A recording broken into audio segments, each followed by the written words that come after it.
Now watch. What did I tell you? I knew. Hello, everyone. As always, we are trying to get IG to work. There we go.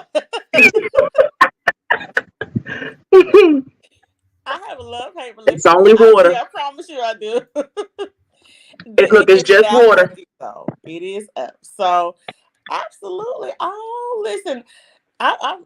It's funny because I think everybody comes in like 5 minutes late because that's how we normally 5 Oh yeah. minutes late. Well, we have somebody And we already on on time Facebook. today. Yeah. There we go. But of course, we are here with our narrator of the month and also the two hosts, myself, Miss Crystal. So I'm going to intro myself in and then introduce you, Crystal.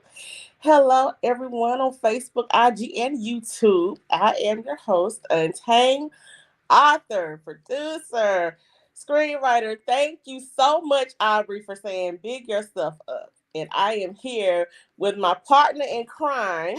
Look, my partner in crime, Miss my look, the gal to my Oprah, Miss Crystal Books and Soul. Good afternoon, folks. That's all you're getting. Listen, I was just about to say, not Baltimore trying to add country, okay? Right. That's it. That's all you're getting. That's it. That's it. Mm-hmm. Well, before we get started, as always, I do have to give a shout out to our always supporting sponsors, donors, all of those. Get the show particulars out of the way because these are people who, give me a little coin to keep this podcast going. So thank you so much to XO, MB, JC, KB's a Bookshelf, Kiana Dene, Women of Vision, Tyler Landscaping, me and my son's lawn care, and we are presented by Untamed Publishing. Allow us to help you unlock your unlimited writing potential. If you are a aspiring, new, or even seasoned author and you need help along your literary journey, please visit www.untamedpublishing.net for a variety of services that are available to help you along your journey. And so we will not prolong this any further because we got to jump in and get into it tonight. All month, you guys, if you have been living under the rock, you do not know this, but we have been promoting all month our narrator of the month. And Crystal, last year we made a big decision, a big leap. You came and was like, we should do something for the narrators. And I said, you know what, we should. The same way we Mm-hmm. do book of the month, we got to show love to narrators because without audiobook, everyone who hears me talk knows I would not be reading at all anymore in my life. And audiobooks are the only way I read these days. And Yes. so I absolutely love it. All of these platforms, Audible, Everend, they get all my money all the time. If I have $0 left, y'all know where it went into these audiobooks. So I was like, this is a great idea to celebrate the narrators who bring our stories to life. And none, what you were going to say, Crystal? I'm just saying yes because they definitely do. Yes, they For do. someone who was against audiobooks, Yes, I and pulled her now, in. I yes, I pulled was her in. against them. She pulled me in because I was like, what if I don't like their voice? What if they don't sound the way I think the person sound in my head? I don't want that. So I was like, And I okay. And said, then Untamed was like, just do it, just do it. just And now listen. it's I said, terrible. listen, it's a production. I tell you, it's a Yes, production. it So is.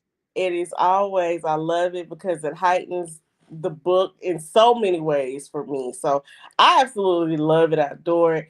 And I support it 100% human voices, no AI generated stuff around here. That's That like is listening to Alexa. Oh, I right. Like unplugged I her so got she wouldn't say Siri. If nothing. I want Yeah. if I want Siri to read my ebook, I can do that already. I don't need to like go and buy a service and put a generated voice on there. We got Siri Right. and Alexa. You and know, we they get to everything. hear the heavy breathing, the sighs, the growls, the Yes. slurps, the See? yeah, the Wait a minute. Wait, slurps. what Already, kind of books already. are you listening to? Look, the growls. Oh, I heard you growl, sir. So The growls. the growl. So It must be without from my further culinary catalog for the slurps and the heavy breathing. Oh my gosh. I love it. I I'm fangirling tonight. Me and Crystal both. Yeah, yeah, I fangirl before we went live, and I was like, just give me a minute. So you'll see why as he keeps Listen, on talking. as he Yes. keeps talking. So without further ado, I do want to intro you guys into our special guest of the evening, Mr. Sean Crisden. He is a multi talented, award winning voice actor who has narrated over 500 audio books. My God. Mm, And mm, Right. a lot. scores of characters in video games and cartoons. He has also appeared on camera in numerous commercials and films. And he is born and raised in Philly. I wanted to rap this so bad. I was That's about why to I let rock it with you. stop. You see, I started dancing. He is born and raised in Philly. Sean has lived on both coasts of the U.S. and finally settled down with his family in the Sonoran Desert in southern Arizona. He is also a musician, martial artist, and avid fan of barbecue and naps. Mm. Welcome to the UP Hot Seat, Sean. And guess what? I am an avid fan of barbecue and naps too. Just barbecue. I'm taking naps, but the barbecue, yes. Mhm. Yes. Yes. Oh Well, you my Yeah, must you're not be eating welcome. enough barbecue if the nap doesn't come soon after. Oh no, yes. yeah, it knocks me out. It's that Hmm. itis. Hmm. That itis. Yes, yes. So I listen, whew, and Chanel says hello. So look, the comments are coming in now, and thank you. Yes.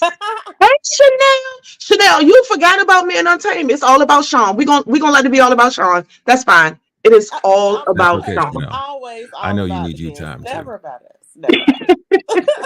Yes. So we always like to start out when we're talking with and conversing with our guests. One of the most important questions we always ask, just because of the times we're living in, how are you? Oh, I like that. I like that. That's comfy. I am doing very well. Um, Glad to be here with you, fine gals. Oh, How are Thank you? you. We met and we were backstage before we went live, but I didn't get to ask how are you. How are you two doing? I'm Well, you enjoying heard I got life. a $3 shirt, so I'm good. I did hear that. You Listen, snatching up I, them deals, girls. Yes, yes, yes. Yes, look, I'm doing definitely. fine. I don't know how much more fine I will be doing as you keep speaking. I know. I can't take it. As you keep talking, I'm just like, I don't know. I was fine at first, but now I'm like, Yes. Should I be No, Hmm. quiet? we I can be quiet. no, No, no, no, no, we love your no. voice. So keep talking. We love You it. want? Just Maybe keep on I talking. talk to Keep me on like this. talking. We can do the interview like this, y'all. Come on. You feeling all right Oh, this is about to be good, you guys. It's I so already good. see it. I love it. I love it. Yes. So look, I gotta take off my glasses to see. That's sad. But Oh my goodness. Oh, but I do too. I take off my glasses to see and put them on to hear. so Hmm. yes, Hmm. Tara Sign Simmons says an awesome talent. Thank you. And also another Facebook user. I can't see your name, but they say hello, everyone.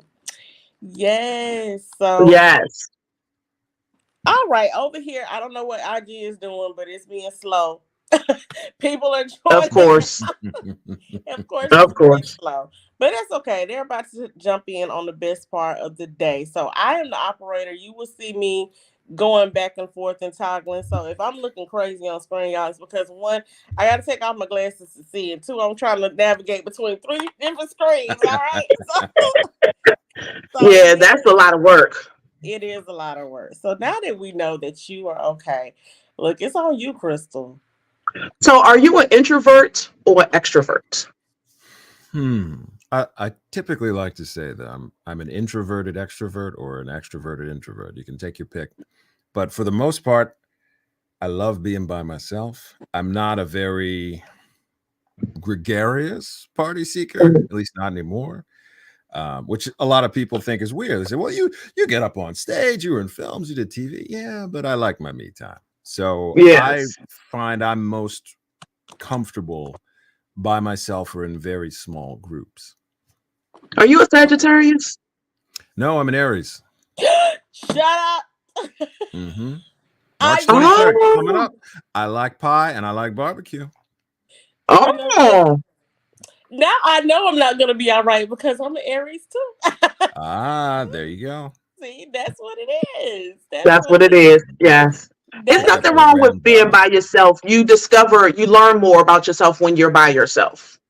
You do, you I like do. that. Introspection is important, and especially now where it seems that more of us have trouble being alone. Because if we're alone, Mhm. rather than being with ourselves, we're Mhm. scrolling, right? We're on a device, we're on a screen now, Right. and we don't get as much time to be with ourselves and to understand ourselves. So I tend to do that a lot. I catch myself on a device and say, what am I doing? I'm scrolling or getting Mhm. sucked into social media. And then I say, you know what, I think I need to go take a walk outside for a minute.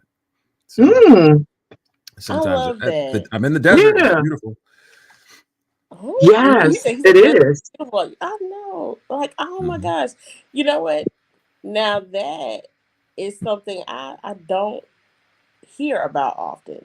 Like I've had friends who, but they were born in the desert because their parents were in the military. You know, it was like Hmm. that's Mm. why they were there. So, how is it living out in the desert? Because this is the first time I've heard of. Yeah. It's beautiful. It's not for everyone. It's hot, right? So in the summer, well, we're about to start heating up now, but in the summer, you average 110 degrees. You can get up to Yeah. 118 some days, but the lack of humidity makes it easy. So without humidity, if it's over 110, then it starts to feel uncomfortable for me outside. But I like the heat. I'm a hot person, fire hot. So I like that. And having lived on the coast and dealt with humidity, I'll take a dry desert heat over humidity any day. But Yeah. it's I beautiful. agree. It's wide open. You have some of the greatest sunsets I've ever seen anywhere that I've ever been. The people are slower, friendly. The pace of life is generally much more relaxed. And where I am, I'm basically in open desert. I'm outside of a lot of the major cities and towns. So I hear coyotes, there's rattlesnakes and scorpions and javelina and all sorts of natural elements that you have to be at peace with Ooh. as well. So it's definitely a lifestyle. So it's I found that growing up as a city boy in Philly, where I got my cheesesteaks and my water ice, to coming out here to the Sonoran Desert, it's very, very, very different. But this is what resonates with me. So I'm gonna be here until the water dries up and they got to kick me out. Oh wow, that I is. like that. I Listen, like I love that. it. The only thing that got me is when you said rattlesnakes and scorpions. Okay, yep. Now that The part would not be coyotes. for me. You Hmm. know what? Yeah. I actually, and the crazy part about it is like my family, all of them are, they live, from country areas. They're in country areas. So coyotes and all of these, kind of rodents and animals and stuff are not Hmm. foreign. I just was never there. Like I was that kid that went over to my grandma's house and everybody else was like, oh, we saw the snake. And I didn't see anything because I was in the house. I was in the house. You didn't see it because you didn't want to see it, even if it Want was. to? I Yeah. don't Exactly. see I didn't want to nothing. see it. I didn't want to be out there with them while they were with deers and fishing and it's okay. No, you can tell me about it, but it's okay. So that was me 100%. So my question for you is, since you're out there and you're doing your thing, narrating, I want to know, does your family, what do they think about your career, as a narrator and a voice actor? They're glad the boy has a job. That's what I think. My family. Well, That part. I was always a creative talent. I was always doing something creative. I went to school for illustration, to University of the Ooh. Arts, and Kappa for high school in Philadelphia. And after that, I was playing in bands as a musician, and so being a creative talent was essentially in the cards for me, one way or another. I worked in corporate middle management and in human service for a number of years, probably about a little over 10 years. That swallowed my soul, and I realized I had to do something to feed the creative part of my soul before I withered away and just died. Literally, I couldn't reconcile going into an office and dealing with the BS that you'd get with most of the office work as a creative talent, not to knock it for people that enjoy that lifestyle.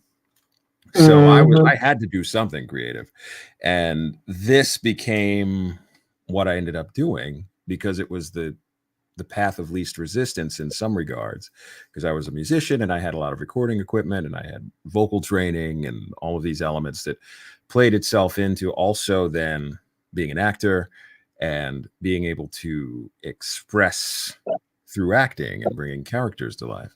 So for me, it was just the perfect storm of let me see what I got going on.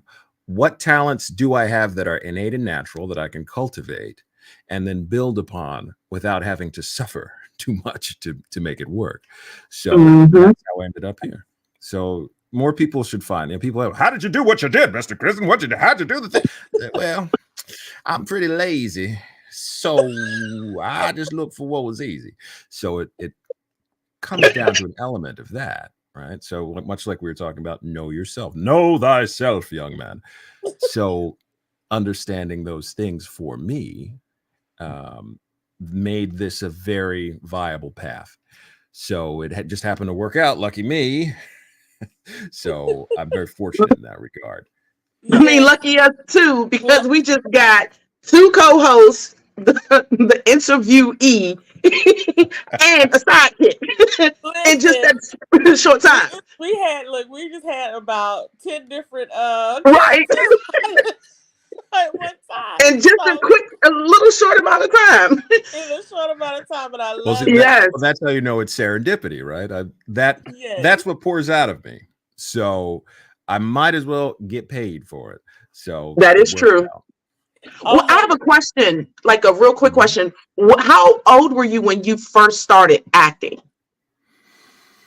That's a good question. Officially or unofficially, as in where you get thrown into that play in third grade? Yeah, I'm a tree. Or when you not a tree, because I mean it is hard to act like a tree in third grade to stand still the whole time. So yeah, okay, so we're gonna say third grade, but then officially. So that's unofficially. Yeah.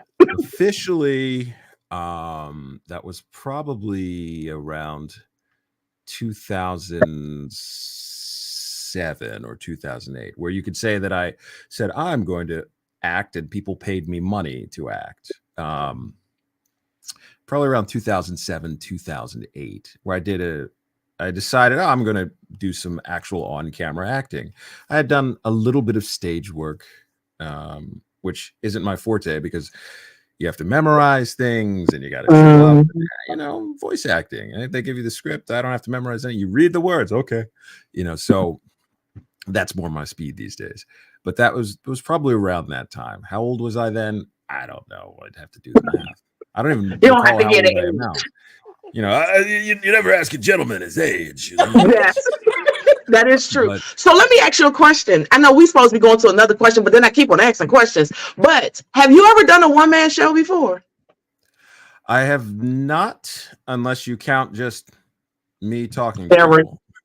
When it's, as my wife says, she said, be careful. You're going to make it the Sean show. And as an introvert, when I get moments that I talk or people ask me questions about what do you do or what did you do or there's something that I'm passionate about, I can talk, right? So my wife called it holding court. She says, you just go places and you hold court because people just come in and they're just, and for some reason I make it entertaining enough. And I've done hosting and in fact, I just hosted here in town in Casa Grande. They call it Casa Grande, the locals. I hosted at the local theater an award ceremony, and a kid came up to me afterwards. He said, "Are you a stand-up comic?"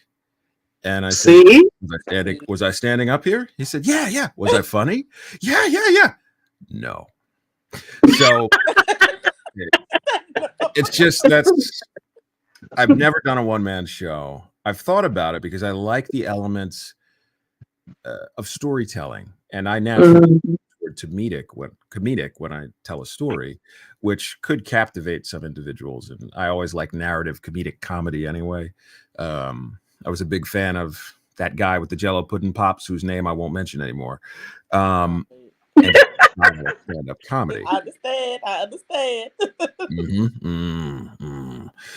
But yeah, I haven't. I may consider it in the future, possibly when I've amassed some more absurdities in my own life to talk about and relate to people.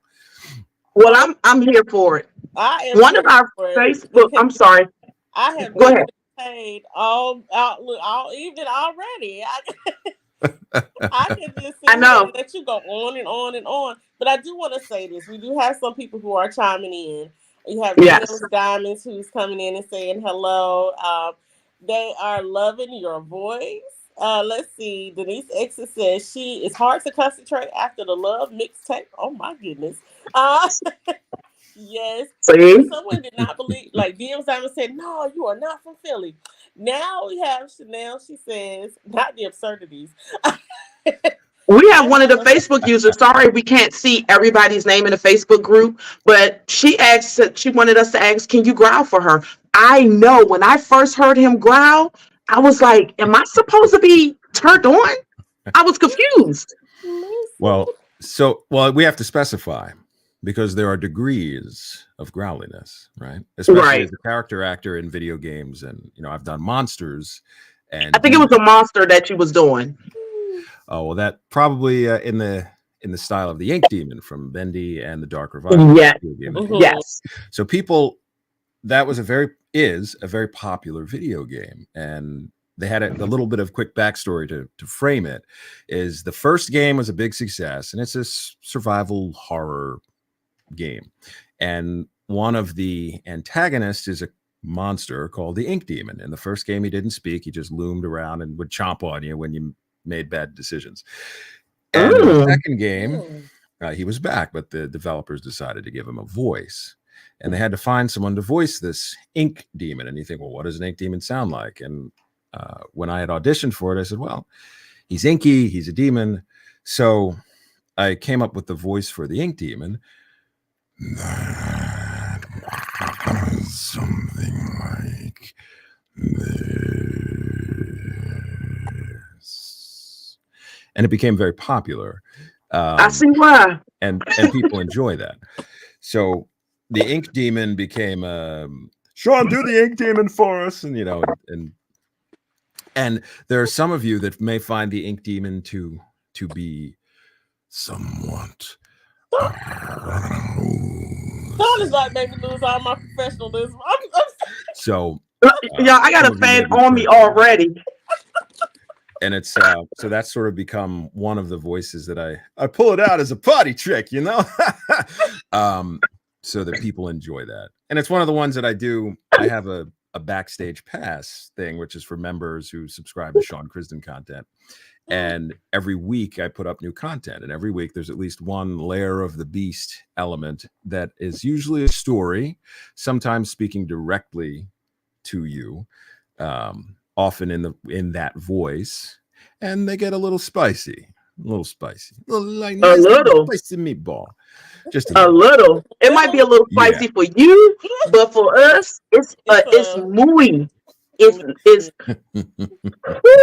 okay. I'm gonna stop. Spice over here. So okay, your responses have been ink me, Lord. Yes. Well, damn. Holy yes. Wait, see? I'm not sure how I feel. Yes, that's what it did to me. It was tingling. You're among some special people that can touch and tingle in just a special way. Well, sir, that's like well done. Okay, so we're gonna play this little game. It's not gonna be hard. It's not gonna be a lot. Oh, wait a minute. Somebody said, "Oh, my damn demon daddy." Yes. Oh, hell yes. Okay. Demon daddy. Like okay. That. That's different. Hey. Okay. I got what you need. We're going to play a game of this or that, and this is which do you prefer to narrate? Okay. So the first one is going to be like 4 different ones. So the first one, would you prefer to narrate romance or thriller? Wait. Are we talking about thriller, or are we talking about the genre? The What genre. are we talking about? The genre. Okay, just making sure. Well, you know, I mean, I Um, got it. We got. You said that was the I am a thriller. big Michael Jackson fan. yes. That's a good question, and so there's a caveat that I have to add in Okay. that Okay. I've narrated over 500 books. I'm around Mhm. 550, Yes. somewhere around there now, and the bulk of them have been romance. So in recent years, I've been branching out into other types of genre fiction, and I am a sucker in my normal, not in front of the mic life for horror Mhm. and thrillers. So at this moment, I would say a nice thriller, right? Oh. Mhm. Only because I have such a body of romance and erotica. I mean, you know, a body of those things, of work, of that stuff. And I like, you know, every so often I've done horror and thrillers, and I have a soft spot for that genre. So I would say that. I would say a thriller. I had And to you want to qualify know it for you.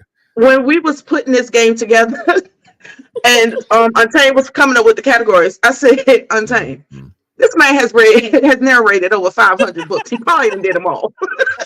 He done did them all. And I I've done see a lot. you did do one. I was like, I wanted to read. It's called The Ruined Wife. Yeah, I saw that. I was like, oh, I think I might check this out to see your thriller side. I mean, because I've seen your, wanting to hurt people's side and cutting up bodies and, letting Yes. the water. Yeah, I seen that side. Yeah, I seen that side. Yeah, But I was like, I yeah. would love to see the thriller side. Okay, so the next yeah. one is historical or horror. That's going to go straight to horror right there. Right. I see. I ruined it. I already gave it away. Like there was too much. I gave a spoiler for the answer, right? That's fine. Like as soon as you said it, I was like, okay, let's just say horror. And I have to say, the hats. I love the hats. I love them. Thank you. Thank you. Thank you. Mhm. Let me just say Got a this. gal in a cowboy hat now. I know. And this is how much me and Untamed are so in tune. So she was like, let's do cowboy hats. I'm like, okay. She said, told us the store to go to. I'm like, okay. So when we did the commercial, we both came on with the same hat. We didn't discuss what hat to get. All we discussed was to go to the store, the color and everything. She said, what the? So we just said, let's do cowboy hats. And we come on and we like this. It's too much. I love it. But when yes, I saw the ladies, commercial, I said, thank you. "Ooh!"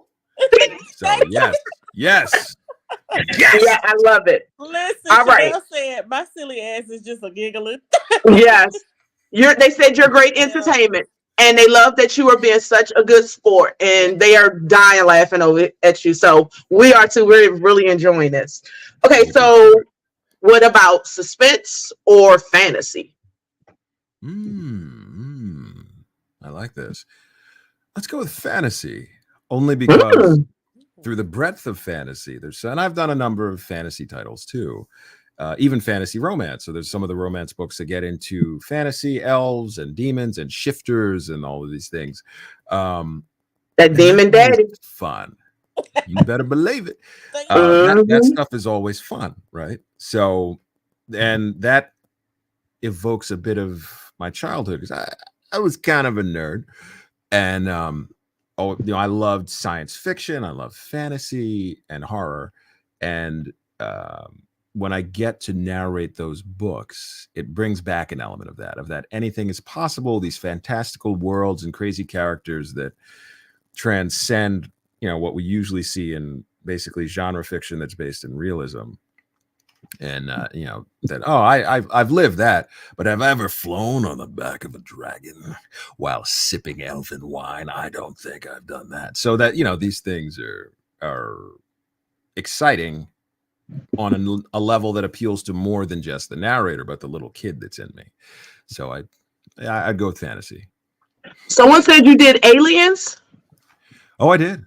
There were if anyone has ever read the Ice Home series by Ruby Dixon. In fact, I think we just finished book 16 or 17 in the audio. Good gosh.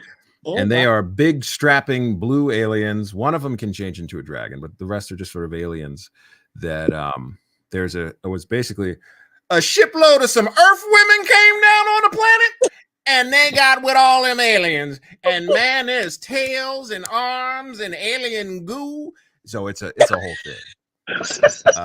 That was a lot of fun. So that's a good one actually. If you want to dabble in that, because they're really well written within the genre, and they're a lot of fun. Sean, Oh you my, can make me read. You can make me listen to anything. Okay, I'm sitting here right. so entertained right now. Now I want to go listen to the Blue Aliens. Yeah, and Right. Chanel said Wonder by Christina C. Jones is a Black fantasy fave. I'm Yes. actually listening to that now by you, and I'm Wonder just is like, fantastic, yeah. yeah, I'm like, this man is just phenomenal. Like, I And don't. Christina Jones is one of my favorites. Her ability to not only craft the stories, but the dialogue with the characters, because as a narrator, Yes. I have to pull that dialogue in and make it sound natural and believable. And with Christina's work, I'm usually cracking up half the time because it just has Yes. such a wit about it, and the pacing of it really works. So I always enjoy when her books come through. I'm excited. Okay, so the last one is politics or biographies. Biographies. Thank God. Yes. That's easy. Yeah. Thank God. Politics are a part of our life now that it's so closely interwoven. We can't separate it anymore, especially Right. not on a soapbox, but when our politics begin to then encroach on civil and human rights, it's something that we can't avoid. But yeah, a biography, the history of a life and experience, that's always fun. That's a rich one. I've done a number of biographies for a couple sports figures, a few sharecroppers and former slaves, and embodying those characters and the experiences they had it's a joy. It's a privilege as a narrator to be able to do that. But yeah, definitely biographies. Well, now I gotta ask if you remember some of the titles. Can you tell us? Yes. If we want to. Because I got my tablet. One that I always recommend to folks is All God's Dangers. The Life and Times of Nate Shaw. It was written by Nate Shaw, and it was compiled by I think it was Theodore Rosengarten. And Nate Shaw was an Alabama tenant farmer in the late 1800s, and he happened to write a biography of his life that worked with other folks. So it's literally straight from him, of his life and experience growing up. And I was fortunate enough to have recordings of him, because I think it was from the 1920s or the 30s. I'm not sure. Someone had recorded an interview with him, and the biography, the book itself, is written in first person. So I wanted to, really, I didn't have to. I could have read it straight, but I wanted to embody his character and personality and speech patterns in the book. So that's a fun one. That's a fun one, because I wanted it to feel like he was talking to you. So that's a good Right. one. I always bring that one up. Awesome. I like that. Guys, I also put that in the chat for those of you who want to know the book, and we'll probably forget the title by the time we get to the end. It's in the chat, so you guys will know to go pick that one up. Let's see. Summer Chapman said he narrated the spinoff from the Ice Planet Barbarians Ice Home. That's it. Okay. That's our favorite blue aliens. The favorite aliens. So interesting backstory for those who know that or may check that series out. I think we've done 16 or 17 books in that right now. And when we first picked up the series, myself and the other co-narrator, and I cannot remember her name, and she's going to murder me, had a discussion about, I'm going to pull it up right now. We had a discussion about how we wanted to handle these aliens and to handle their speech patterns. Right. And we somehow arrived on basically they're loosely Eastern European sounding, with tapped R's and strong rhotic vowel, not like American vowel, but they speak this way. And all these aliens have these sort of Eastern Europeanish Baltic accents. And that carrying it through the series, through all the different, there's multiple tribes of aliens, and some of them are at war, but they all have to live together, and now they're all competing for these human women who have crash landed and been sent. Some were slaves and other things onto the planet. And so we decided that now that we're 16 or 17 books in, we said, was that the right way to go with all of these aliens? And there's actually for the Demon Daddy fans, there's one. What is it called? Yeah, now you're the Demon Daddy. That's Willa's Beast, I think, is the name of that one.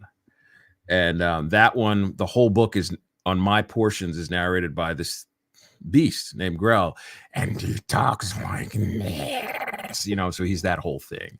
So that whole book is like that for that guy. So just for funsies.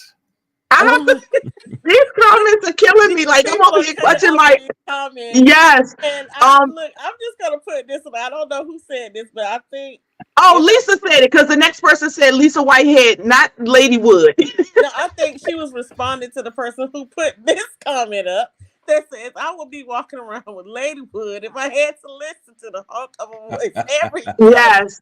Jesus. And then Lady all day Wood. A. Lewis punching in the air all day long. Well, you'd love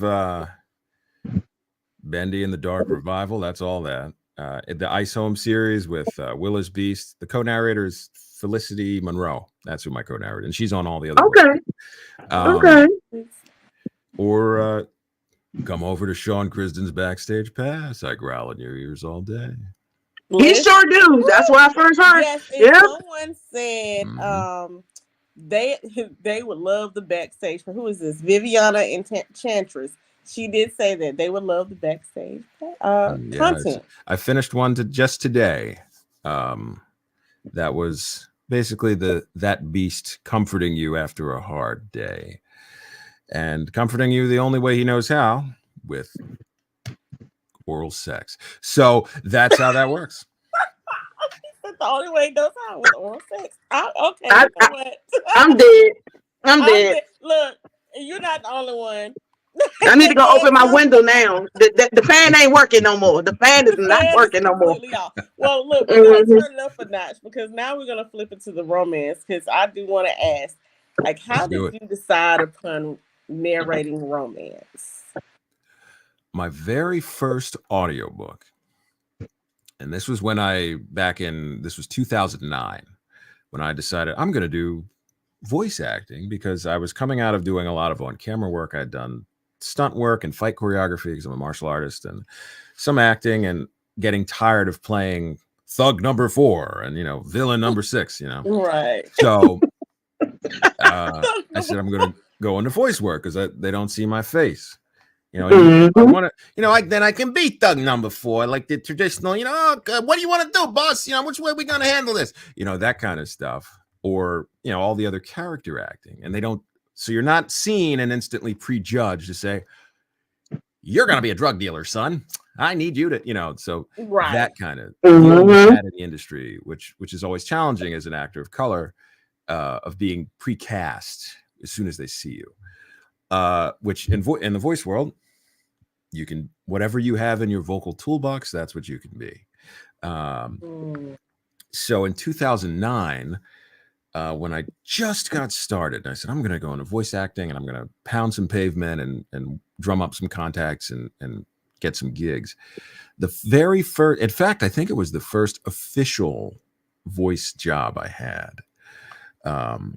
There was an audition on one of the voice marketplaces online, which were still sort of in their infancy at that time, for a romance book.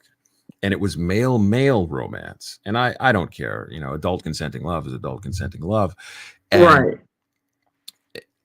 I said, I'm going to audition for this. This actually sounds really good. And I read the audition script and said, this sounds great.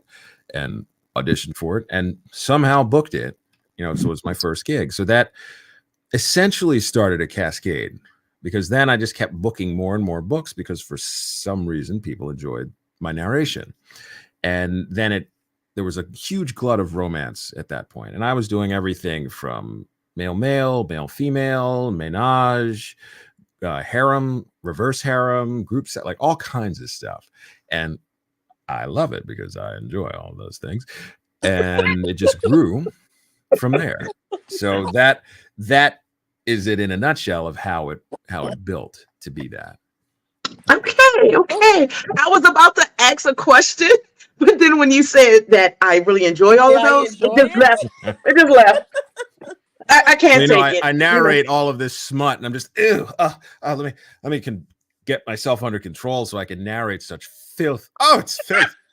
Are you kidding? You know what? My next question is now I know what the question is. What I was going to say because of my question. You got me over here tongue tied. Let me calm down. Okay. Let me calm down. I'm telling you, I have created a fan out of this broken envelope that was supposed to be. Yes. Look, you got everybody over there. Just, you got everybody fanning. But Damn Diamond said you should come to the Diamond Mine because you are hilarious. They have invited you to the Diamond Mine. So and they have fun over there. They do. Sounds like my kind of party. Yes. Okay. What Shar said, he was a natural. Diva Yolanda said, I loved your voice in the Strickland Sisters series. Ooh, yeah.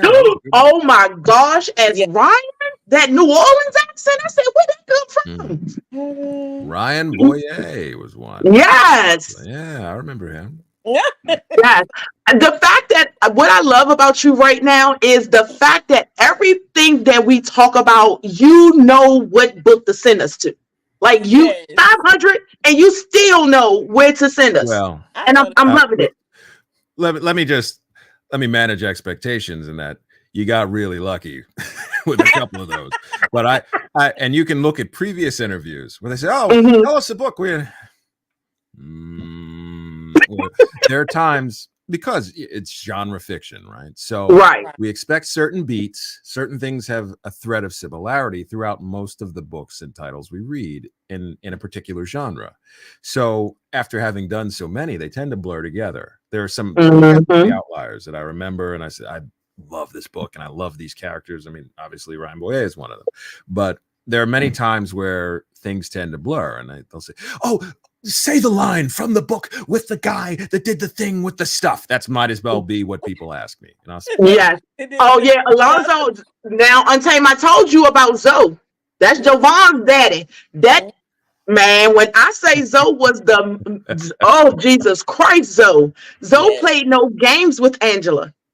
None. I loved it.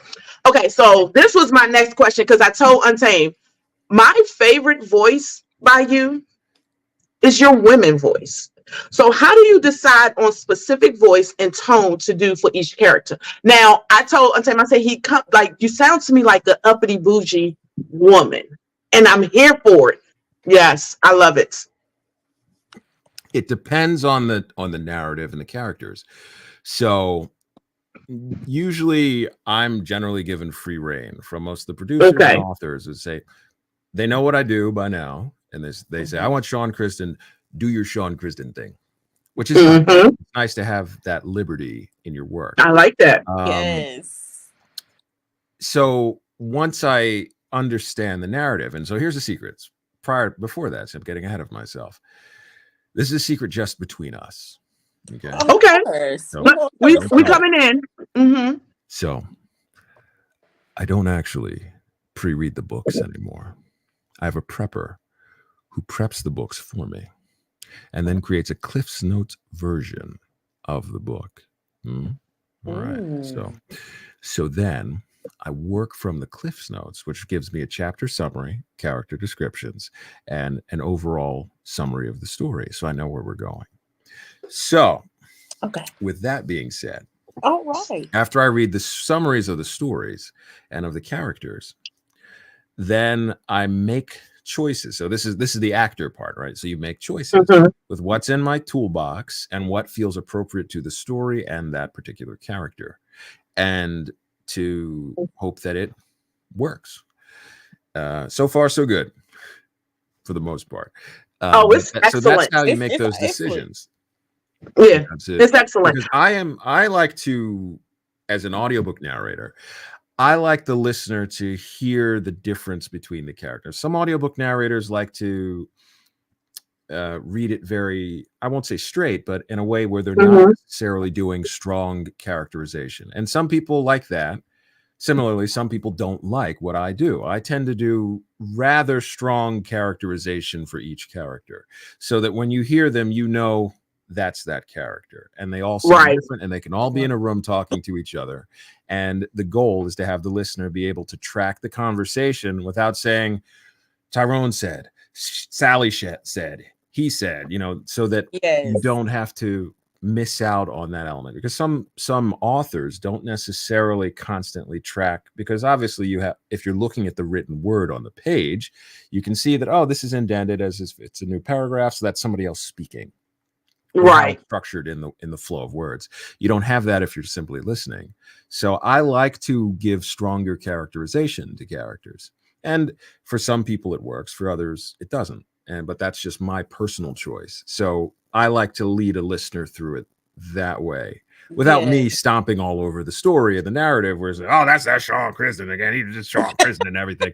Where I want you to get lost in the story, as with me as the storyteller, but not with this is the Sean Crisden show and it's your favorite book. I don't want that. Yes. And I we want do. it to You do a be great just job. deliver Yeah. the story to you.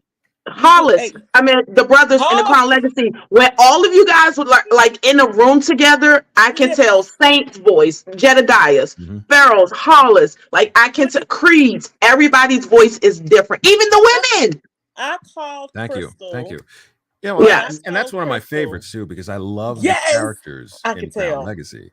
Sherelle, she knocked that one out of the park. She did. She did. Finished two more just in the past couple of weeks. Oh my God.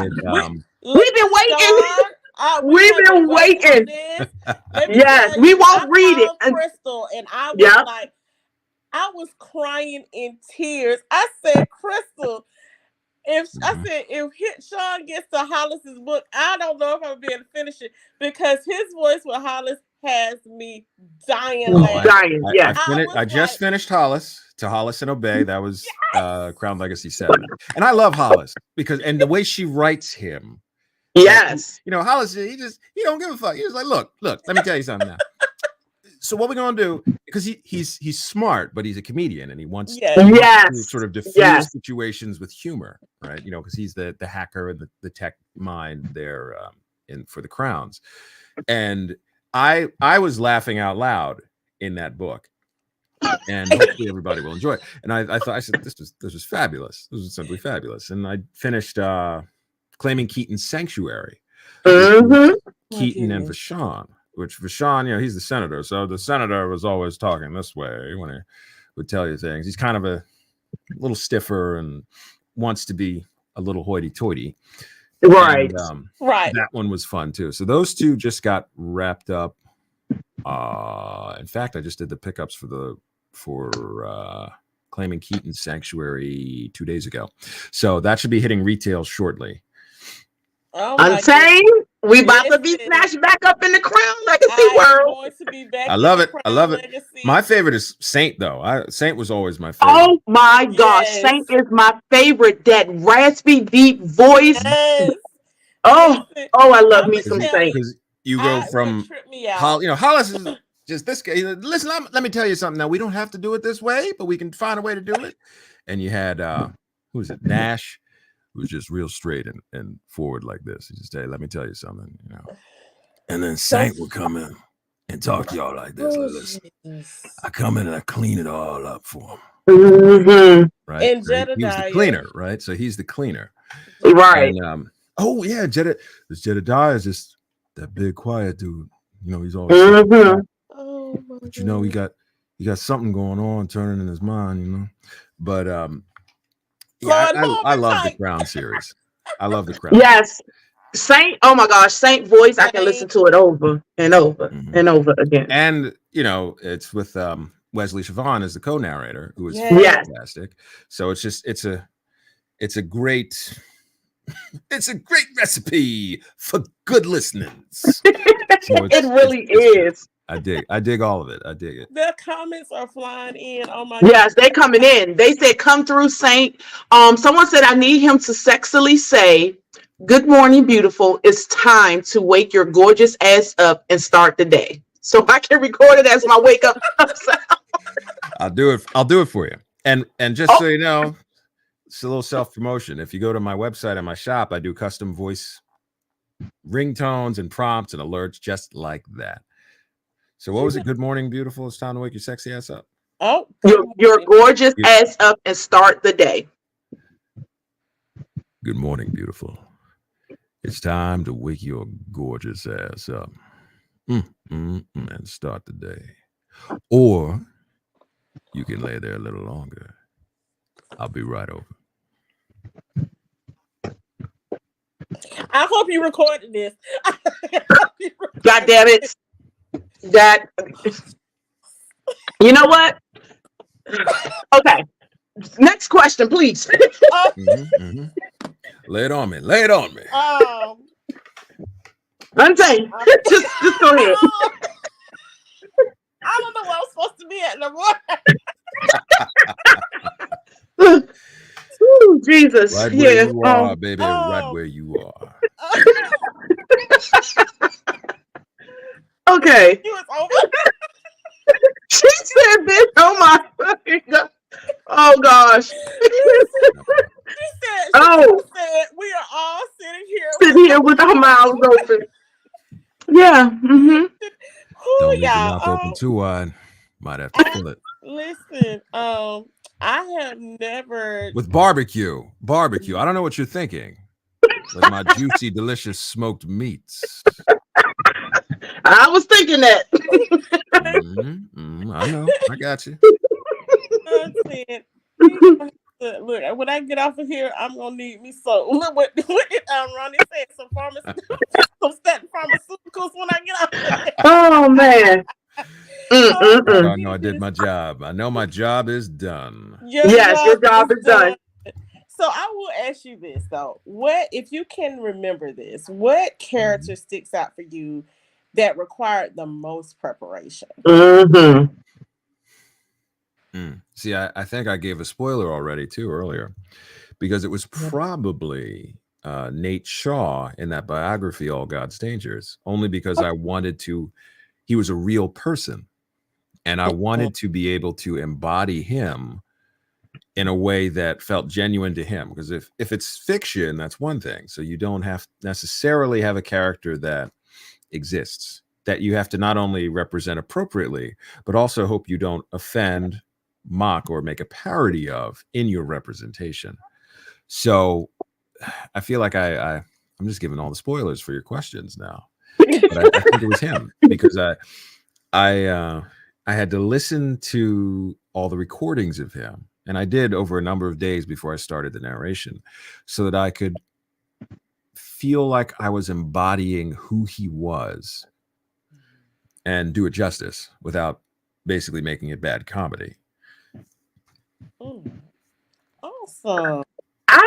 I probably don't see that, but I definitely want to read it, because like I love historical fiction. Like, you know, when you're starting a new job and you do those little icebreakers, and one of the questions one time was, what year would you like to live in? And I basically said, you know, back in not King James, what is his name? Oh, Henry VIII. Like, I would love to live at that time. And they was like, but it's no lights, there's no. Yeah, I don't know why. I love history. Listen, interesting. Yeah. That is very. And I haven't had the opportunity to do a lot of historical fiction, either in the Victorian era or really anything other than a good old slave epic. You know what I'm saying? So. Yeah. Maybe now, and don't get me wrong, I love me a good slave epic, but. I haven't done any of those, so I don't know if I'd want to live in that era. However, because I tend to like my bidet and the common accoutrements of modern society and civilization so far. So I don't know if you can drag me back to the proverbial outhouse. Listen, Yeah.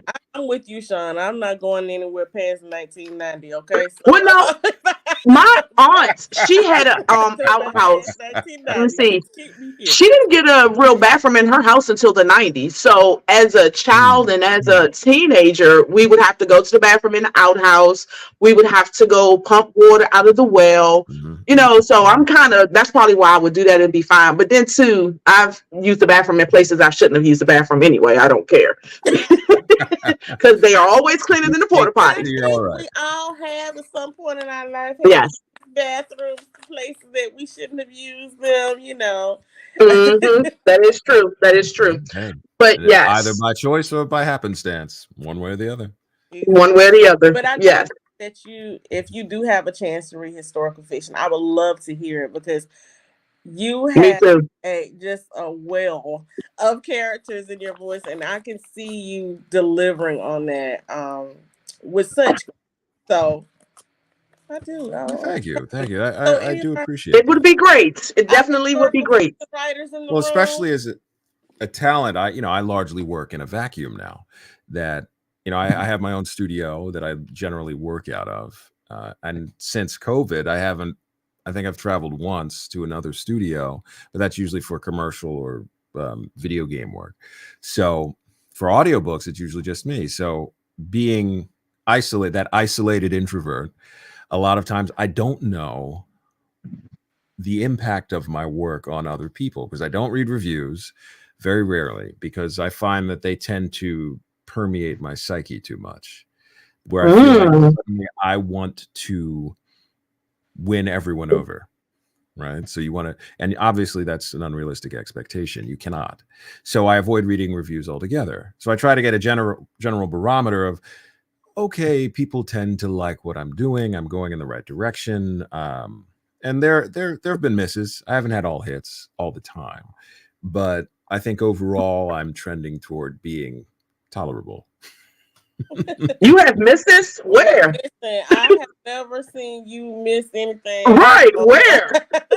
I feel like that it's not necessarily in its entirety, but Mhm. as some of individual parts, some parts I could have made better choices here, or my performance could have been stronger here. And a lot of Okay. that, when I look back, is some of my earlier work too. Of course, through the lens of time, you say, I could have done that differently. Oh, that definitely does not sound like my usual level of quality. But it was a learning process, and I'm still learning. I try to still do workshops and learn more and improve my skill, and so that I'm ever evolving in a positive direction.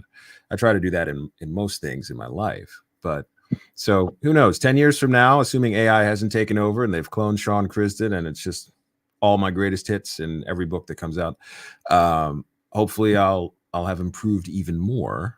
And I don't know how granddaddy demon sounds, but I keep an open mind. I mean, I like the granddaddies. Joan is in the look. I like the granddaddies. I'm a little too young for the sons. I'm a little too old for the sons. You too old for the son. Yeah. Joan is in the building. He's a historical fiction writer. So hey, Joan, he phenomenal. He phenomenal. Yes. That's We what had they say. someone ask, are you going to any conferences this year? Like somewhere, maybe Southern California? In fact, I am. Now, I've come out of my classic introversion, which even for the past did I do any cons? Maybe 2 years ago I was in Chicago. But this year I'm doing 3 so far. We have Readers Take Denver coming up in April, which is in Denver. I'm doing in May. Actually, I'm going to be in Palm Springs, California, doing the Palm Springs Entertainment Convention. So that one will be catering more towards the video game crowd and animation. Then in the fall, I'll be in New Orleans doing Dark Star Con. So those 3 are scheduled. When you do the video games conferences, do you dress up as your character? I usually don't. I have a couple shirts from characters that I've acted that are popular. I'll put on the shirt, and most of the other folks come in cosplay and everything else. And and that's fun. Yeah, it's fun to vibe. But for me, I can't quite fit the horns in my hat. Oh, No, I think you should come in with a big old pimp cane and a big old coat and just walk past and then hit people, not hit them, but point at them and call them peasants. Bitch better have my money, not some, not half. Oh, you're killing me. You're killing me. If you get the reference, then I love you even more. But yes, I do. Yes. Oh my goodness. What was it? It was I'm gonna get you, sucker. I think it was. But yes, it was with them daggone shoes. Mm-hmm. Them goldfish shoes. Yeah. I damaged my Achilles tendon. I ruptured it. It was almost 3 years ago, so I couldn't walk, and I had to relearn how to walk. Oh. Crutches. I was off my feet for almost 3 months, and I said, what I need now that I'm walking, but I had a stroll to me, because I hadn't walked in 3 months. I said, I need a cloak of velvet. Give me one of them fine cloaks of velvet, right? Okay. I need a cane. And it can look like a scepter, but that scepter might read more like a wizard with the cloak. So it better have, it could have some jewels and whatnot on it, but it better be golden. But then the hat is that's gonna tell you with the feather, exactly what I'm about. He gonna have somebody cloak him like James Brown, yeah. Coming down the street. That's what I'm talking about. I know that's right. Oh my goodness. Well, listen, we are going to get into game number 2. So y'all are going to get to hear Sean talk a little bit more. So the game 2, of course, is we have a line and we'll have a genre that we would like you to say the line in, but it's 2 different genres. So my line is up first and it says, meet me in the back at midnight. Don't be late. And I would like for you to read that in a horror voice and a romance voice. Or say it. Did I say it? Meet me in the back at midnight and don't be late. Yes. And horror and romance. Yes. See, it would be easy just to do the ink demon. But no. Let's see. Look, I was about to get excited. Listen, I'm going to get excited anyway.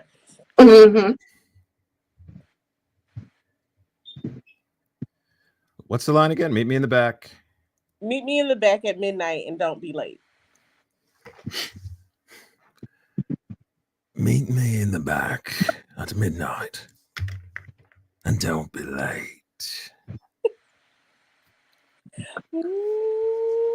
Listen, I'm going through the comments. All right, y'all.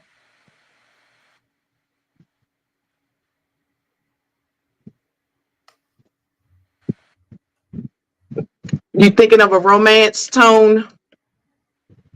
See, I'm trying to think if they cover them both, but wait, we got one here. Because that could have been romantic, right? Horrible and romantic. Yeah. But, right. That was a good mix. Meet me in the back at midnight. And don't be late. God damn it. I'm not saying it. I'm not saying it. I asked for this, didn't I? You did, and I'm kind of scared to ask the question that I have. Look, Rita left with Char says, "Thank God I had my AirPods in," and she says, "Woo Lord." Ron, yes. I'm back in now, sir. Oh, fuck is that? I can't do it no more. Okay. Look, this comment says shit. Sean, please. I cannot. Please, baby. Please, Did you talk chat? Yeah, I tossed it. I can't do it no more. I'm hot. She lost. Look, I gotta put the hair up. The fan ain't working. Lord Jesus. It probably won't stay, but all right. So my question, my saying is, lay it on me. I bet those thighs are real slick, aren't they? An urban psychological thriller. Oh Jesus.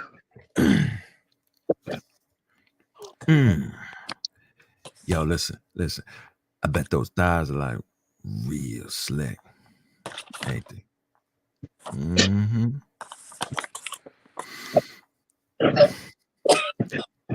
Take me to the king. I don't have much to bring. I don't have much to say. Oh, I'm crying, but okay. I bet those Now when thighs are real slick, aren't they? pretty much. Don't trust Pretty him. much. That's the one you don't trust. Everybody's You're like, wait. Yeah. Everybody like, yep. Yeah, Untamed asked, she said, let's do this. And I said, this is clean. Because what I thought about was not. Oh my goodness. Well, But no, I it can make wasn't. anything It wasn't dirty. clean. But it wasn't like it wasn't. It was more of a. What did I say? What did I say to you for? Oh, something about don't make me snatch your motherfucking ass up. That's what I said. And I was like, let me keep it a little bit cleaner on, But yeah, I can make it all dirty. Listen, I see. listen. Somebody said me and my slick bars are in the back. We're gay. You make it all dirty. That was phenomenal. Like, Wait a minute, Crystal. huh? Oh, See, I told you. get out. Yeah, I told you. I probably got sweat stains under my arms. Like, this is outrageous. This is out of control. I don't know what to do. Hey, look, you know what you signed up for. But I wasn't ready. I was not ready, and I should have known. Oh, wait a minute, we missed the slurp. Somebody said, did he just fucking slurp? No, that's why I told you to hold on. Cause I took my hat off. I don't know. Oh, I'm sorry, that might have just slipped out. I'm sorry, that was my bad. I'm glad I missed it because I would have had to get up. He just Oh, right. Security. what else said security? Oh, Lord Jesus. Security has been called. If you like some of these, you should check out They are just on my can't even TikTok. put emojis. Every Friday I would do Frisky Fridays. So I would take my shirt off and do a video of and I haven't done those in a while. Right now I'm doing Poetry Corner. But I would take the shirt off, do a video, and just talk about something along the lines of, look, I know you may not feel appreciated, but I appreciate you. And I'm going to make you dinner. And then I'm going to sit you down on the couch and you can watch whatever you want to watch. You can binge watch it. And just get comfortable. Wear loose-fitting clothing. Because while you're watching your show, I'm going to make sure you get real comfortable. And so videos like that, which I think most of them made it on TikTok. They didn't take them all down. I mean, you got a thirst trap going on over there. Yeah, Let me go to TikTok on Friday. I'm gonna be there tomorrow. Thirst trap Thursday. Listen, she said he slurped your look. Raya said, "I tell you this be right now. I can't listen. I'm over here. Yeah, I lost all kind of decorum today. yes. I'm here for you. I'm here for you. Said, "Oh yes, he did," and I'm over here salivating. Somebody said he's trying to get us all pregnant with twins. I don't. Not that one. Not that P word. I don't know that P word. Keep it away from. What did I say about the P word earlier? That's blasphemous. Don't do that. That's blasphemous. Blasphemous. Yeah. Well, not everybody says partridge the way that I do, but you know. How do you say it? How do you say partridge? Yeah. I just said it. That was it. Partridge. Oh. I just said it. That's I feel like the P it's word the we're talking about, underlining. right? That is the P word, right? That we're talking about. No, they said that. What? Say the word Untamed because I don't even want to speak it. No, ma'am. Partridge. That's the P word. Yeah, we'll say partridge. Okay. She said, Chanel said you already owe us child support for Saint and Jedediah. Well, hey. Saint. I'm kind of glad I'm single because Saint, yeah, he might be pregnant. The man might be pregnant messing with me and saying, good gosh. Goodness. Y'all know I love me some Saint, right? Saint come up and tell you a couple things, and I ain't paying no child support for nobody, but we can still go out and have some fun. Take me. I don't think we're gonna survive. No, we're not. We're not. We won't survive. Let's see. I will ask this question. Mm-hmm. Yeah. What? Look, now that I found my place back, I think I found my place back again. There we go. There we go. Yes. What do you love most about narrating audiobooks? It's the same answer I always give, in that to don the mantle of the storyteller, right? So our ancestors conveyed information, lore, and history, identity through the story. So be they were sitting around a campfire, right? Or if I'm sitting in a leather recliner swirling cognac by a roaring fire in a fireplace, telling you a story. The storyteller is the glue of culture. Mm-hmm. And for me to be able to do that as an audiobook narrator, and sure, there's culture contained within smut. Don't let anybody tell you otherwise. That there's a joy in that for me, to be able to do that and to tell someone a story and to capture their attention through a beautiful narrative by a skilled author and create an entire world just through sound, and not even sound effects in most cases. You know, there are a couple of them that are sort of like radio dramas where they add sound effects, but it's just the voice of the narrator leading you through a story, and you believe it and you're enveloped by it and it engulfs you and you are there. That's fantastic. That's fantastic. Yeah. I don't even know what. Yeah. Say ABC, and we're gonna just be enthralled. Whatever you say. Pretty much. Pretty much.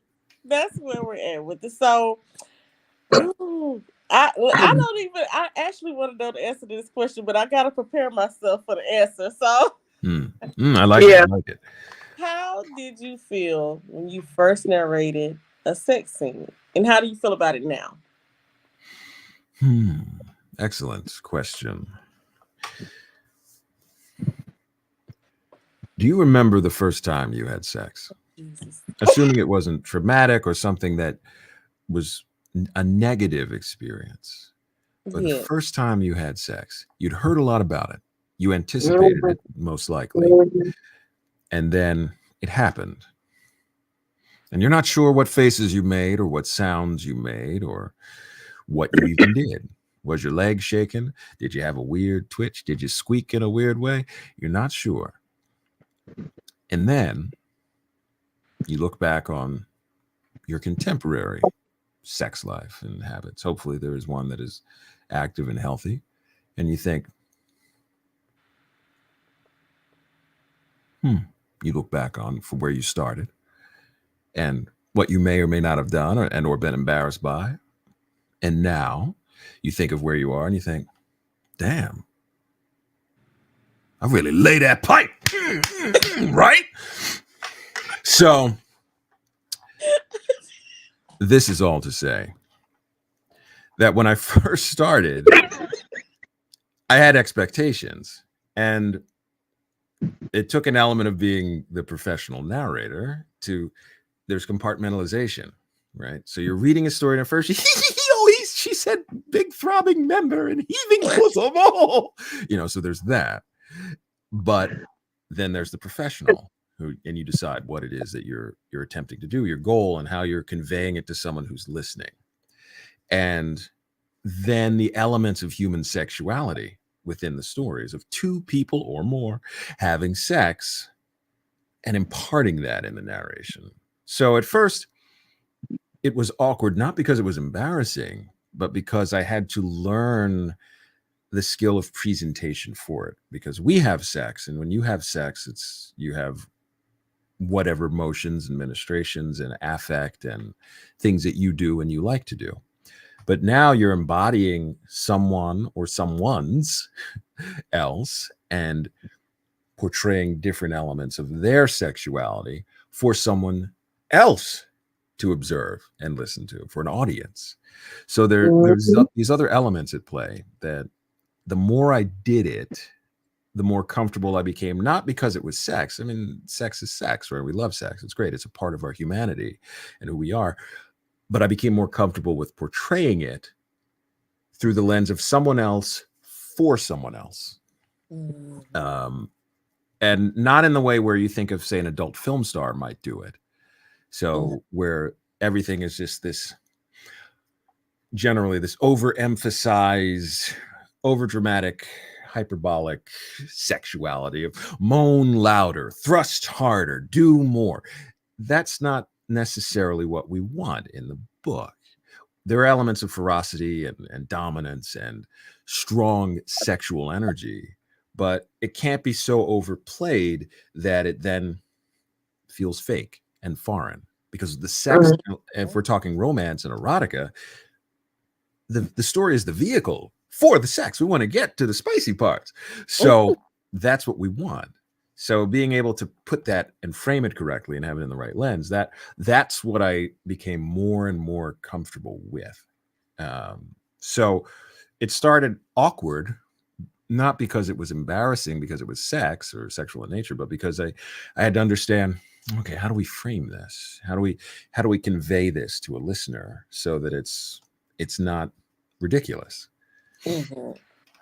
So that's where that comes for me, if that makes sense. Yes, that makes perfect sense. A perfect a skill set that part of narration, and that we absolutely adore, because it is different, you know, and you do deliver it in a way that it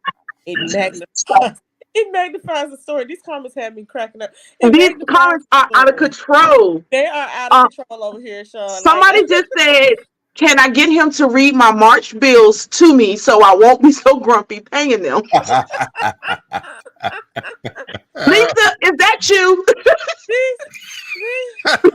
Lisa, is that you?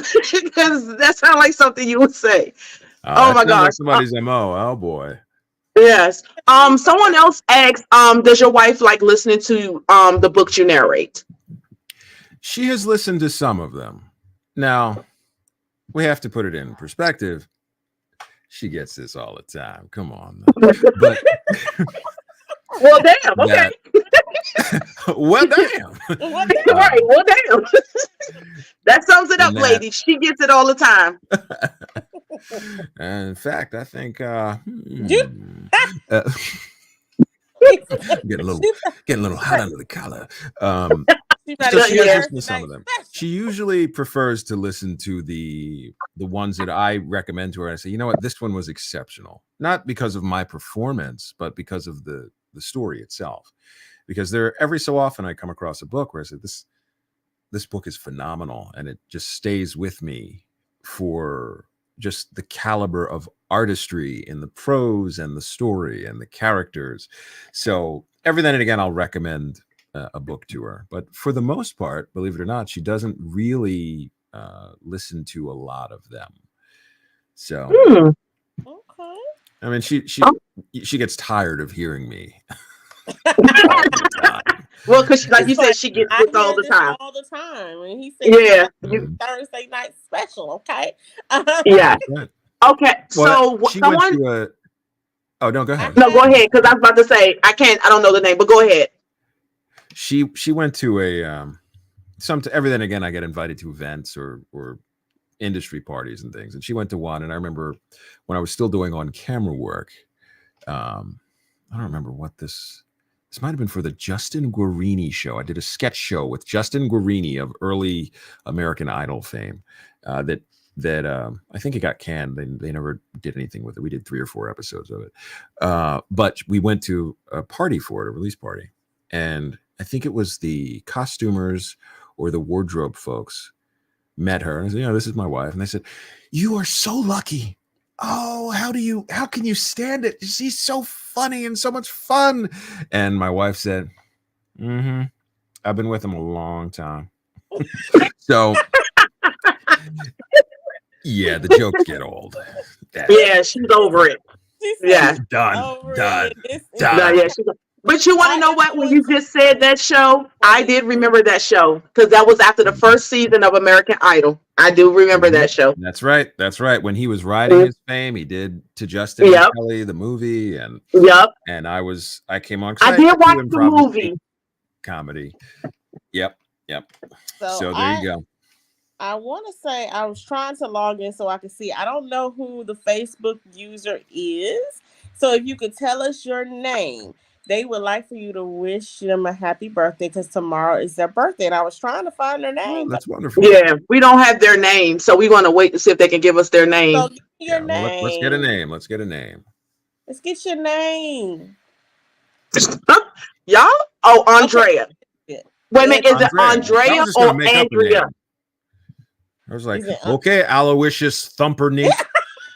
It's Andrea. Okay. Andrea. So, Andrea. Okay.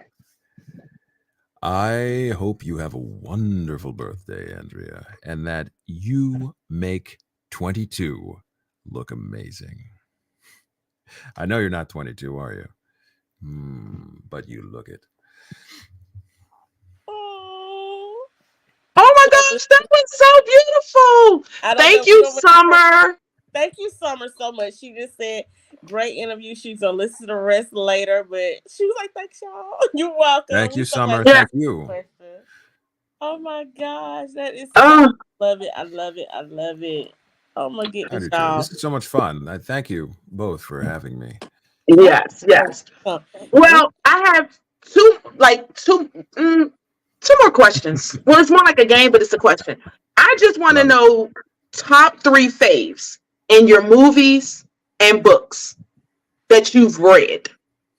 That I have personally narrated, or that just of all media? That you just read.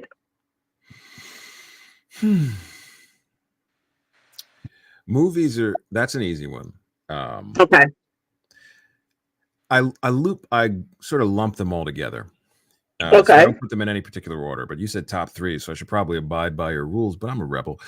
You're a rebel. Do it. I'm a rebel. There's a film from, I think it's from Brazil. I think it's Brazilian, called Central Station. That is a fabulous movie. It's a very simple indie film about a woman and a child who is not hers, who she basically sees that I think one of his parents is murdered in the street. They're hit by a car, by tragedy that unites them. And she then takes him on a trip to find another estranged parent. That's the premise of the film. But it was such a wonderful, and it was from the 90s, maybe, if not very early 2000s. It was extremely popular, I think, in Brazil when it was released. But it came here, and I used to go watch a bunch of art films and things because I'm a nerd, and that was one of my favorites. I also love John Carpenter's The Thing from 1982 as just a beautiful example of perfect horror and practical effects. And I'm a sucker for Aliens. The film with Sigourney Weaver is a fantastic heroine, and just aliens getting shot. Horror, action, sci-fi. Told you, total nerd. Did you like Alien versus Predator?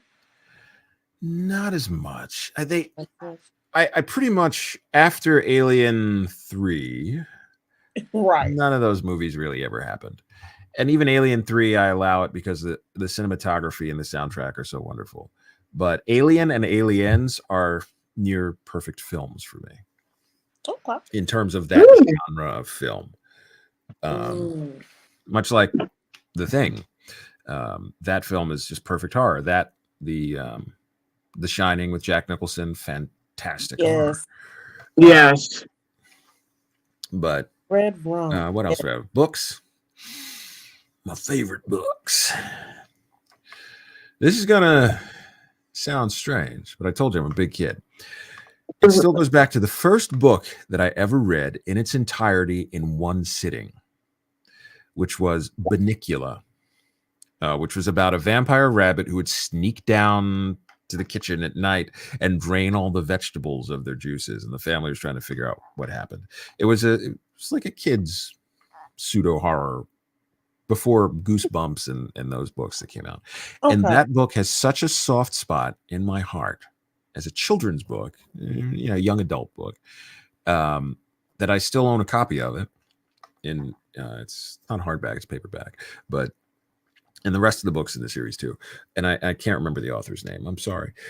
But that one is just one of my favorite books. It was a delightful, quick, and easy read, and didn't come with the trappings that a lot of the adult literature that I read, and not adult in that it's sexy time, it's adult in that it's meant for adults, comes with. It was just, and that just constant. I could sit and read it right now and enjoy it almost as much as when I first read it. So that one is always at the top of my list. I love it. One of mine was as a kid, the Scary Stories to Tell in the Dark with the alternate ending. Ooh, I still have a copy on my bookshelf. And you have to have the copy with the original illustrations, because those original illustrations were crazy. Crazy. Yes. Used to scare the bejeebus out of me. That's why I don't watch horror movies now.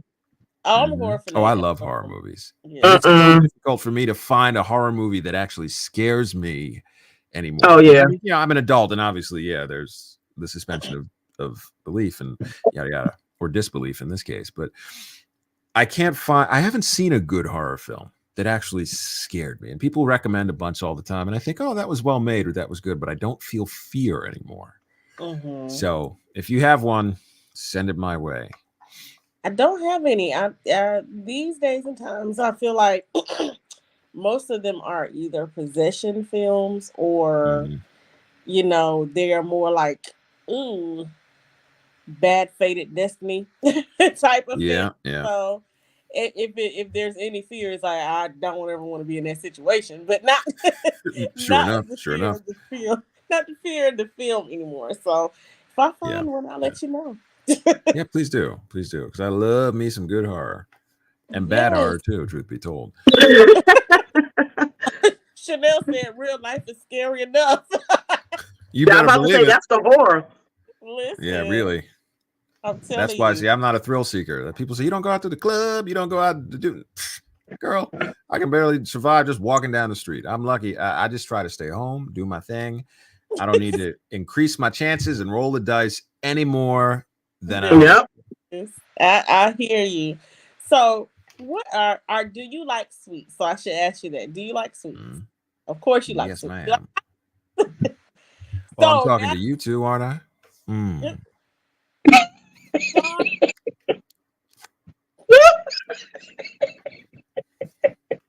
I can't take no more.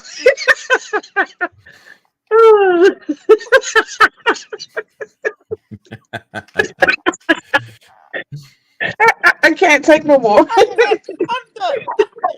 I usually have comebacks. That definitely was sweet. I really appreciate that. But I usually be having comebacks, and you have stumped me. I have my flag on the play. I have nothing else to say. Yeah, I don't know. I'm gonna go make me a nice drink when we finish. Now I have to follow that up with this question.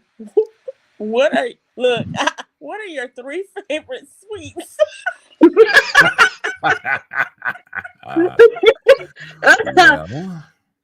Pies. Games. I'm gonna get me a little untamed. I mean, wait. I am a sucker, and most people that know me know this. I'm not as big. My sweets candy doesn't necessarily entice me. But if you can get me an apple pie, double crust, naturally sweetened, so not a ton of sugar in it, usually sweeten it with apple cider or just a particularly sweet batch of apples, because I'm not a big sugar junkie, that will have me eating out of your proverbial hand. I love apple pie. So there's the secret. It's gonna make him eat the park.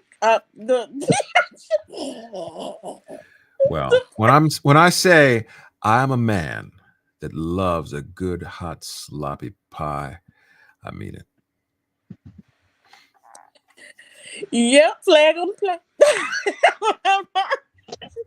I am. That man said he a sucker.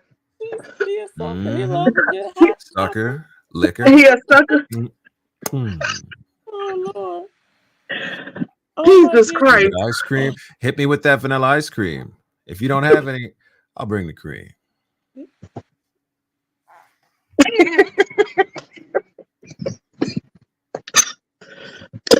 He'll Like we produce said in the the beginning, cream. right? You clearly were fans of my culinary work. Yeah. Mhm. Produce the cream, bring the cream, so That's right. cream. He gonna suck it. He gonna lick it. He gonna Right off pound the it. bat. Mhm. Mhm. All of it. With a I churning got you. action. I got you. Oh I my got goodness. you. Mhm. Mhm. So Mm-mm-mm. now we gotta call the ambulance. Oh Lord, y'all gonna get the wee woo wagon up in here. Got to call the ambulance. Oh, Roniel. Oh my goodness. Oh, We Lord call the Jesus. ambulance. So now Oh my gosh. at this point, we're gonna call it. I had Mm. listened to Crystal. This is the funny thing. I have lost track of all the time in the world. Me too. We lost track of all the time in the world. But I do want Um, to ask you this because we mm, get this question on Instagram. So Mhm. they said, do you still play with your band? And if so, what instruments? This was DM's Diamonds. I have not played in a band. I have done some solo work that I play. I'm a guitar player and a singer. I also am a terrible drummer and a mediocre bass player. But my main instrument is guitar and voice, of course. And there are a couple songs I put up on YouTube that actually back around when the pandemic was in full swing. I called it music therapy because y'all was going crazy trying to kill each other. And I did a mhm. little bit of music therapy just as a mild, easy distraction for folks to something that you can pay attention to other than the news. So if you check my YouTube, there's I think I have a guitar slinging playlist, which is just me playing guitar and singing a couple songs for folks. I Oh. also have a SoundCloud that has a couple songs on it. So I did a cover of Crazy by Seal. That was one of my favorites. That some people say, by who? Who did what? I said, you don't know Seal? What? You don't know Right. Seal? Who didn't know Seal? Like, Yeah, especially Crazy. But I did just an acoustic cover of that. That's on my SoundCloud. You can just go to SoundCloud and type in Sean Crisden, and you should be able to find that. But then on YouTube, there's some of the videos of me playing too. So you can just Okay, we got something to do tomorrow. Yeah, I see, know. We can check it out tomorrow. We're going to check it out tomorrow. there you We go. sure are. So I am going to ask you a few other questions, but these are just to be about, basically assisting other people who may want to get into the genre. So, and get into the field of audio narration. So, what are some tips that you could offer to aspire? One is always practice your craft. So, in any type of voice work whatsoever, you need to know how to read. There's a surprising number of people who have come to me and who aren't proficient readers. Not that you have to read books. You should if you want to be an audiobook narrator, but who have difficulty reading words on the page and how they translate them to their mouth. So that is obviously an essential skill for any kind of voice work, voice acting. You have to read from a script, or you read from a manuscript, or something. You're embodying a character, or you're selling toothpaste. It's all the same. It's a script on a page or on a screen. So know the craft of reading, but also there's two components of that, right? So it's voice acting. So your voice is an instrument. You can take care of yourself, take care of your body, be kind to yourself and your body. So you can't go out on those all-night benders anymore. And the additional point is acting. Learn acting as a craft. Take acting classes, right? I especially encourage people to take improvisation classes. So improv is essentially at the core of everything that I do, be it in front of the camera, behind the mic, or in life in general. Improv is invaluable in your life. So I always encourage people, even if you want to do it for fun, even if you don't give a hoot about acting, go take an improv class. And hopefully you'll have a lot of fun and you'll learn skills to utilize in your own life to make it just a scooch easier. Sort of, yes and is always the joke of yes and, where you're always accepting of something and can throw something back into it to make it even better. So those are some core components. And outside of that, you want to wrap it all up in the bow of entrepreneurial mindset. That it's an industry and it's a business. And if you approach it as such, take it seriously, take yourself seriously, but still have fun, then you can position yourself for greater success. I always say, I talk about the Sporth method. People ask me all the time. I've done coaching or I've talked at schools or at some conventions. They say, well, how do you do what you do? And I say, look, it's the Sporth method. I had to find a way to qualify and quantify what I've done. You know, you're this kid coming out of the inner city. How do you do anything when the cards are stacked against you overwhelmingly in many cases? So I said, for me, it was Sporth. So SPORTH. S is skill. You need the skill to get your butt in the door. So you got to have the basic skill. We've all watched stuff on TV or heard music or something where they're all right, but they're doing really well. They had the skill just to get in the door. Doesn't mean they're fantastic, but the basic skills were there. So that's S for skill. P, persistent. Don't give up. You're going to fall down, get back up. So it's just about how many times you get up, or unless you just lay there in the dirt. It's up to you. O, opportunity. So opportunity is you keep your eyeballs open, keep those peepers peeping for opportunities that may present themselves, but especially so, make your own opportunities. If you just sit on your butt and expect things to come to you, you have less of a chance of realizing whatever your goal is. So go out and make the opportunities for yourself to showcase your skill and persistence. R, resources. Have the resources available. So that's more than just the tangible things we talk about, like money and time and energy to commit to doing something or achieving a goal. But it's also, are you building bridges? Are you building the networks? Half of this business within anything you want to do is based upon the people you know and how you interact with them. And if you're putting kindness out to them and to the universe at large, and you're willing to receive it back, don't be a dick. That's typically how we sum that up. But build your resources, build your bridge, right? So you need all of these things. The person you meet who's a receptionist, if you treat them like shit, they will later on become a casting agent or a director, and then shit. So treat everyone with kindness until they show you that you don't need to. Then fuck them. So that's resources. T, time. Everything takes time, right? So we need time for things to grow so that we can plant the crop and then be able to give it the appropriate fertilizer and the appropriate time, wind, water, and sun, soil composition. And then it begins to yield a bounty for us. But that takes time. Very few things will happen instantaneously. If they do, you're very lucky, but it's hard to duplicate that again. So believe that it will take time to happen. And the H in Sporth is hunger. It's not just a lisp. So it's not just the Sporth theory. It is, you need to be hungry, because if you're not hungry, you're going to get up from the table. Right? I like it to a good buffet, right?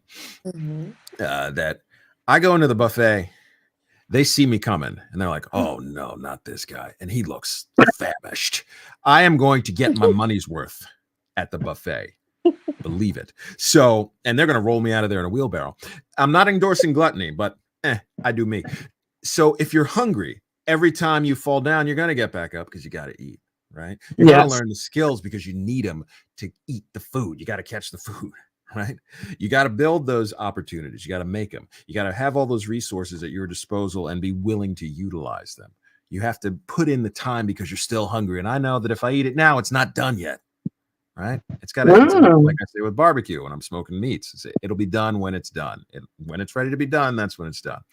So you need to be hungry. If you don't have the hunger as this overarching principle that guides all the other things in that formula, that the sports formula that I just gave you, you're going to give up eventually. You're going to find an excuse. You'll convince yourself one way or another to stop. And this applies to anything that you want to accomplish or achieve in your life. Mm-hmm. So if you line those things up, it's not a magic bullet, but you can begin to stack the deck in your favor. You can still bust, but your chances are a little bit better. So that's usually what the spiel I give folks when they ask that. As I said, was the mindset I utilized to get to where I am right now and to hopefully get to where I want to go. So awesome. I love it. Listen, have you thought about, being a teacher of this? Because you totally captivated us, and that was kind of spiel. That was like a whole lesson wrapped in so wait. Are you saying that I can have my own coat? Yeah. I'll be part of your coat. My children. Yes. I'm on my way. Exactly. I'm on my way. Exactly. See, your tides are apple pie and barbecue. And we only wear see-through translucent white garments, ladies. So just get with it. Cowboy. Oh, I have to put on clothes? I said see-through translucent. I didn't say they were going to stay on your ass. Okay, I can deal with that. Yes. Someone said they want to send if when you go to the damn Diamonds, they're gonna send you an apple pie so I can watch you eat it. Exactly. I will do this. Oh my goodness. They say you're in for a treat. Facebook user, I don't know your name, they say you are amazing and we so appreciate you. Yes. Oh, yes. Someone said, where we meeting that Demon Daddy? Demon Daddy. You a Demon Daddy now. You a Demon Daddy. Tati Richardson joined and she said, see-through, Lord of mercy. Wait, hold on. I missed this.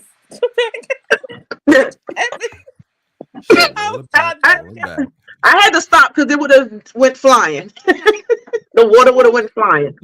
Well, you listen. We had a few people come through here. We had Miss Alexandria House that came in. It was listening. Tati Richardson came in. Lacey Laurel came in. Oh, hey, Lacey. And Lacey came. So a lot of people I need to apologize to. Is that what you're saying?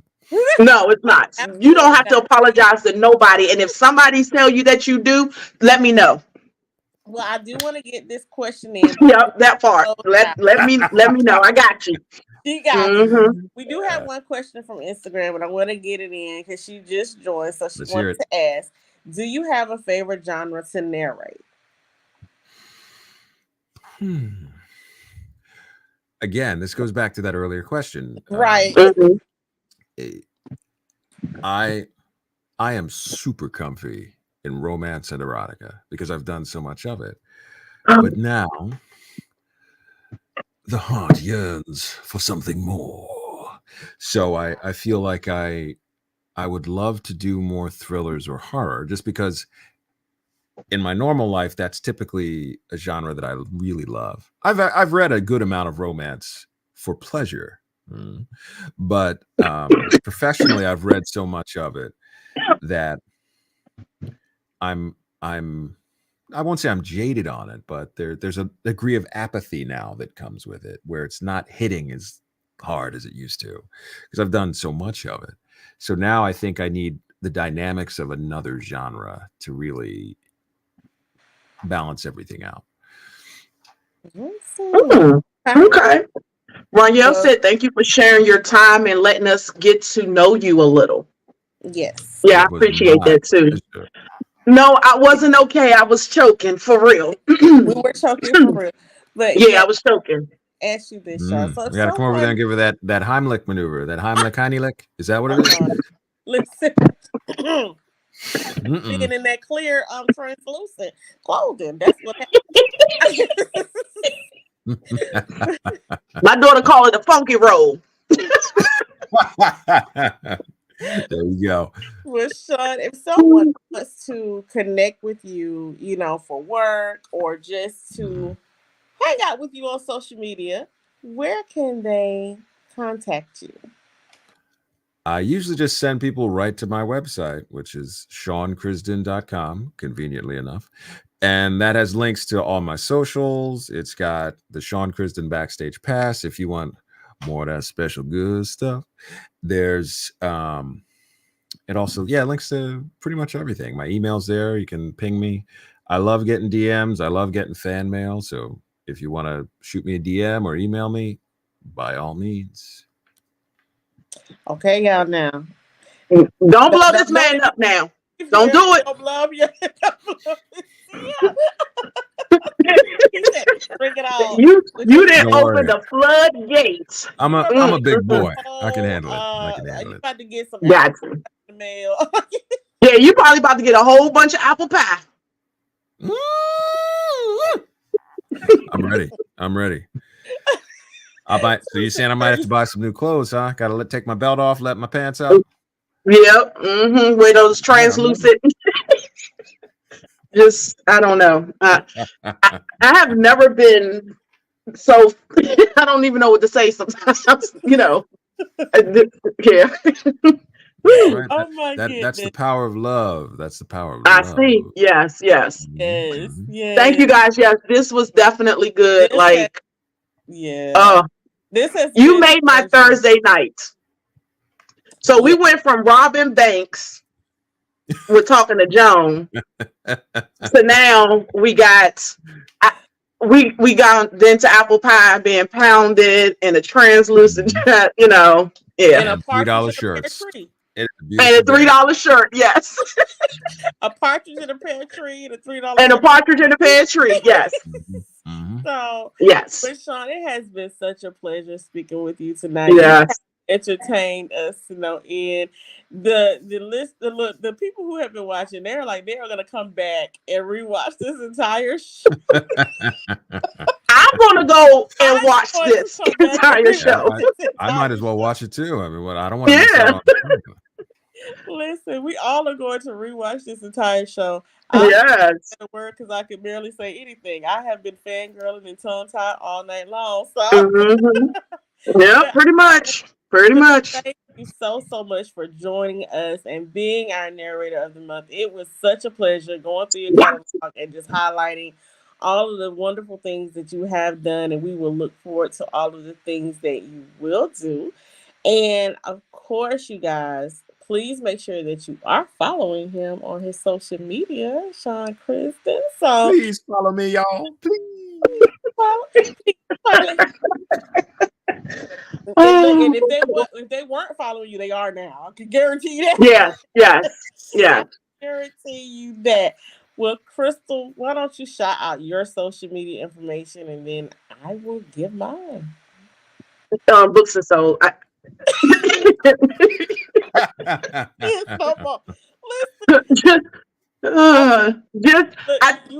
think it's a puddle over here, so yeah, it's a puddle. So just follow me on IG Books and Soul 1 and on Facebook and TikTok Books and Soul. There you go.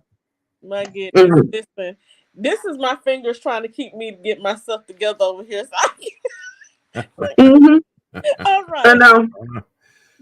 Well, I am at Author Untamed on all social media, but I really am only on Facebook, Instagram, and TikTok. So pretty much everywhere, but that's where I'm mostly at. And please make sure you guys are following the Get Caught Up Podcast at Get Caught Up Podcast on Instagram, on TikTok, and on YouTube. And also join the Facebook group, Get Caught Up Author Podcast. And coming up, you guys, we do have Nikki Michelle. We're going to be discussing her book, Bisexual. Y'all have read about Demi? Oh, my goodness. Okay. And she has a new release out called Almost Doesn't Count, too. That is coming up in March, on March the 6th. We'll also be interviewing Brianna Cole, and she will be in the building. I believe that's March 20th. She'll be in there. We'll be talking about her book and her movie, The Marriage Pass. That is my girl. I love her. We have co-written some films together. So Yeah. she's an amazing talent. And also, we will have Candace Y. Johnson for Book of the Month. She is going to be on discussing her book, Every Black Girl Dances. And lastly, our narrator of the month for the month of March is Elle Clevedon. So please come back. Elle will be in the building. Yes, yes. So I'm excited about that. Make sure that you guys are also following the podcast. It is on Spotify, Apple, iHeartRadio, some other places. I can't even remember right now, and I can't even find my glasses anymore, Sean. So I can't. You got them. You got them. You got them. No, this somewhere. They're somewhere over here, but they got thrown. Yep. They got thrown away a long time ago. But yeah. Just look up Get Caught Up Podcast. You'll find us, okay? Listen, Yeah. I'm not even gonna play with y'all. We out here in these streets.